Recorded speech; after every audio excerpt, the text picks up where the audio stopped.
नमस्कार, welcome to my channel. हम राजस्थान की प्रमुख जलवायु के बारे में बात कर रहे थे और हमने कल इसके जो ऋतु प्रारूप है उसके बारे में हमने बात की थी और हमने जो फर्स्ट पॉइंट है इनकी ग्रीष्म ऋतु के बारे में बात की जो मार्च से प्रारंभ होती है और मध्य जून तक इनका जो समय काल रहता है। अब हम नेक्स्ट है वर्षा ऋतु जो कि मध्य जून से प्रारंभ होती है। ये जो है वो राजस्थान में जून के अंत तक ये प्रारंभ होना स्टार्ट हो जाती है और ये जहाँ पे जुलाई का जो प्रथम सप्ताह होता है उस वक्त मानसून राजस्थान में प्रवेश करता है और ये जिसका जो प्रभाव है वो दक्षिणी या दक्षिणी पूर्वी राजस्थान पर भी अच्छे से पड़ता है। और यहाँ पर जो है मध्य जून से जो ग्रीष्म ऋतु है वो थोड़ी तीव्र होने लग जाती है और वायु दाब और हवाओं की दशाओं में परिवर्तन के साथ साथ हिंद महासागर में मानसून हवाओं का प्रभाव होता रहता है। ठीक है, और वायु दाब की हवाओं की दिशाओं में परिवर्तन होता है और राजस्थान में जून के अंत में और जुलाई के प्रथम स्थान में दक्षिणी पूर्वी राजस्थान में क्रमिक रूप से ये सक्रिय हो जाता है और मानसून वर्षा राजस्थान में अपेक्षाकृत कम होती है। और इसी तरह तो हम राजस्थान में वर्षा ऋतु जो है वो जुलाई के प्रथम सप्ताह में हम राजस्थान में प्रवेश करती है। उसके बाद जो ये बंगाल की खाड़ी है या अरब सागरी जो मानसून हवाओं के रूप में भारत में प्रवेश करती जाती है और जून के अंत में राजस्थान में प्रवेश करती है। यहाँ पर जो मानसूनी वर्षा अपेक्षाकृत कम होती है। क्यों होती है कम? क्योंकि जो अरब सागरीय शाखा की जो दिशा है वो दक्षिणी पश्चिम से उत्तर पूर्व की होती है और राज्य में इनको कोई प्राकृतिक अवरोध नहीं मिलता है।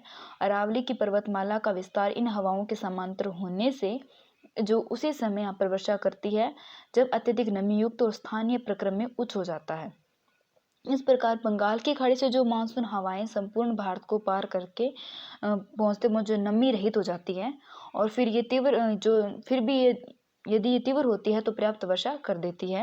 लेकिन जब तक ये बंगाल की खाड़ी से जो मानसून हवाएं हैं वो राजस्थान में प्रवेश करती है तब तक वो बहुत ही नमी रहित हो जाती है, उसमें नमी नहीं मिलती है। लेकिन इसका मतलब ये नहीं है कि राजस्थान में वर्षा नहीं होती है। जून और सितंबर के मध्य लगभग 90% जो है वर्षा हो जाती है और जो राजस्थान में वर्षा है उसका जो वर्षा का जो विवरण है वो इस मानचित्र में दिखाया गया है। जैसे कि जो राजस्थान उसमें 40 सेंटीमीटर की वर्षा मापक रेखा इन राजस्थान को दो भागों में विभाजित करती है। जो पश्चिमी भाग है राजस्थान का, ठीक है, वो जो मरुस्थलीय भाग है पश्चिमी, उसके अंदर हम देखते हैं कि जो यहाँ पे 40 सेंटीमीटर से भी कम वर्षा होती है। जैसे कि बाड़मेर, बीकानेर, गंगानगर का जो इलाका है, जो क्षेत्र है, वहाँ पर 20 से 30 सेंटीमीटर तक वर्षा होती है। जैसलमेर के अंदर बहुत कम होती है, 10 से 20 सेंटीमीटर तक होती है। और दूसरी तरफ अगर बात करें अजमेर पाली के बारे में, तो अजमेर पाली शिवपुरी झुंझुनू यहाँ से 40 से 60 सेंटीमीटर तक वर्षा होती है। उदयपुर, टोंक, भीलवाड़ा, जयपुर, दौसा, अलवर, भरतपुर या फिर धौलपुर, यहाँ 60 से 80 सेंटीमीटर तक वर्षा होती है और इनमें 80 सेंटीमीटर से अधिक भी हो जाती है। उसके बाद अगर हम झालावाड़ की बात करें, झालावाड़ 12 या दक्षिणी भाग है, बांसवाड़ा है, सिरोही है, यहाँ पे 90 सेंटीमीटर से भी ज़्यादा वर्षा होती है।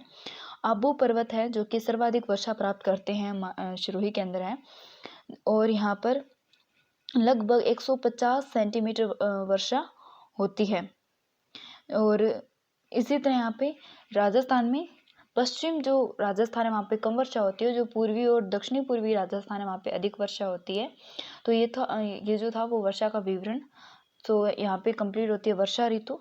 तो थैंक यू। जय हिंद, जय भारत।